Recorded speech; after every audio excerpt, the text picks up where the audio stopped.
புதுக்கடை அருகே வாலிபர் தூக்கிட்டு தற்கொலை. கன்னியாகுமரி மாவட்டம் புதுக்கடை அருகே மேலங்கலம் பகுதியில் கடம்பாட்டு விளை என்ற இடத்தை சேர்ந்தவர் அஜின், வயது 29. இவர் கொத்த வேலை செய்து வந்தார். இவருக்கு திருமணமாகி அபிஷா என்ற மனைவியும் ஒரு வயதில் ஆண் குழந்தையும் உள்ளனர்.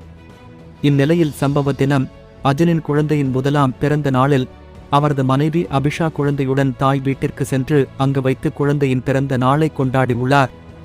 அதை அபிஷா வாட்ஸ்அப் ஸ்டேட்டஸில் வைத்துள்ளார். தனது குழந்தையின் முதலாம் பிறந்த தினத்தை தன்னை தெரியாமல் மனைவி கொண்டாடியதால் அஜின் மனவருத்தத்தில் இருந்துள்ளார். இந்த நிலையில் நேற்று முன்தினம் இரவு தனது வீட்டின் மாடி அறையில் அஜின் தூக்கிட்டு தற்கொலை செய்து கொண்டார். பின்னர் நேற்று காலையில் மகன் தூக்கில் தொங்குவதை தாய் பார்த்து அதிர்ச்சியடைந்தார்.